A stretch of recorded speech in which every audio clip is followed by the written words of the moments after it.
Thank you, Swamiji.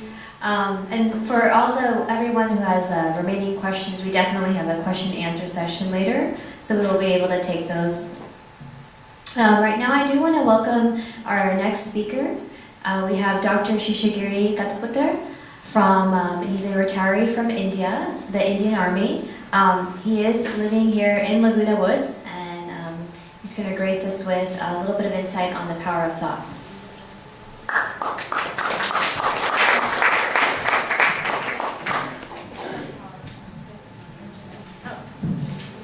I apologize, he's going to share a little bit about just the holistic inner science.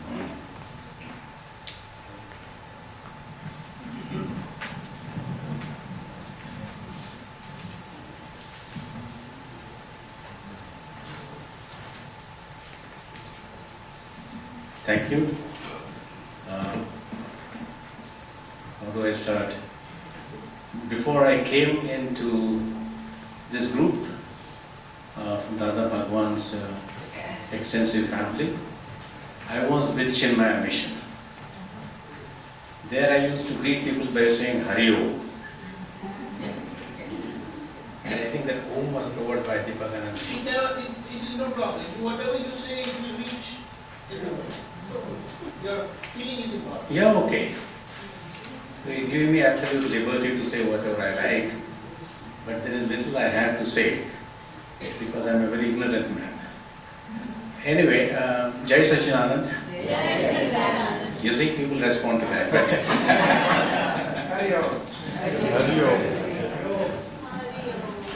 so anyway, I started on this path of spiritual knowledge, not living. It's knowledge because I'm a keen student of things, books, literature, listening to other people who are wise. So there I found, I'm not trying to be critical, a lot of stuff that is taught in Vedanta goes over your head. It doesn't really touch the fundamental aspects of life and living. But I loved it because it's like being an Einstein, Without knowing anything about mechanics, you talk about the solar system, planetary system, pretty high stuff. And I love that. But then I found that the teaching of real life is something which has got value for you. Because you have to live. And what is your life without association with other people? You cannot live without association. You cannot live in isolation. You cannot say, I am by myself. So when you have to live with other people and different circumstances and different places, there is one thing we have to know, learn and practice. That is what I came to know from this group. Dada's teaching are just everywhere. It's an amazing, simple statement, too simple to be understood perfectly. So, what can I say? At my home,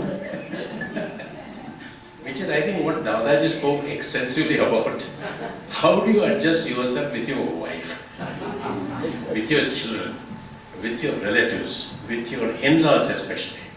So, I have had no problems because I kept them all away. And they didn't like me, but I said I don't care because I was in the army. Because the uniform and the PCAP and this ammunition boots isolates you. You are just by yourself. You have your superiors, your subordinates. There is no other world. So you give an order, that fellow obeys you. That fellow gives a word, I obey that. So it's a pretty clean life. And to do this job in a very clean way, there are rules and regulations. So within that perimeter, I operate and I am very happy. So then I found that I have a self-worth, which is what is known as an ego. That concept of self-worth, which is ego, is something which needs all the time feeding. You have to feed it.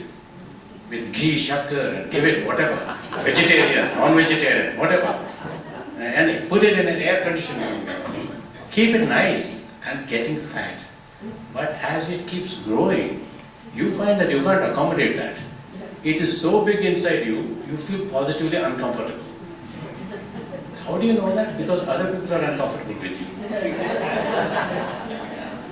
So I think this group, this education, Dada Bhagavan's very revealing and simple concept about life. And what is ego? What is Atma? What is Paramatma? It helps you to deflate your ego. Your life's achievements, inflate them from your childhood.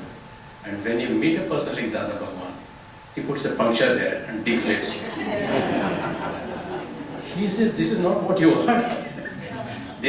You are under a very false notion that this is what you are. This is what you are. This is what you are. This is what you are. That is not you are, brother. You are deep inside something which is very hallowed, which is pure, which is sanctified. Try to look in. Don't spend so much time looking around. Look inside. Because, I'll tell you what, pardon my being a little too frank, when you look around, you like somebody, you don't like other guy. Right? You like somebody, even among your own children. You like I like this guy more because he obeys me, he doesn't talk back. This other boy, he asks me too many questions. He makes my life miserable. He is emptying my pockets. So, we have choices. We have rag, anurag, dvesh, dislike, like. So this is dvandva, duality. Anyone who can try to overcome this existence in duality, I think is a happy person. I have a very simple solution. I don't even go near them. And whenever there is a discussion degenerating into an argument, which will further degenerate into a fight, I said, hold your horses, I'm out. I don't want to involve myself because I don't have that much of merit, wisdom. This is mine. This is a nuisance. Reject. Actually, there's nothing in this. I have no business with anybody outside the world, honestly. My only business is my lady wife. And she never calls me. She only orders me. The order I got this morning as we were coming here is, you're always a serious guy, try to be funny. I said, my lady, I can't be funny. How do I become funny? She said, I'll give you a couple of jokes. So she came up with a couple of jokes and gave me those. I said, look, everybody knows the joke in the audience. It's a pretty old one. So anyway, the point is, he tried to tell me to be not painful to other people, to be present to the audience and say something sensible. I really do not know whether I said anything sensible. But I want to thank Arunaji and Archanaji. They are my good friends. And there is another lady who asked questions. So they took a part of my time, which I'm supposed to be here, so I am thankful for that.